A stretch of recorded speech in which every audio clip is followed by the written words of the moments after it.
recipe for my experiment. Now, let's get started.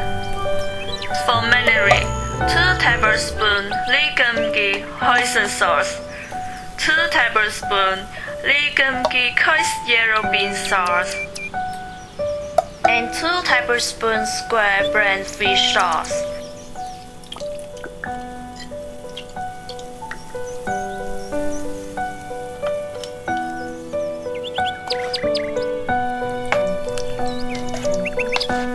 My all-time favorite and signature dish is Char Siu.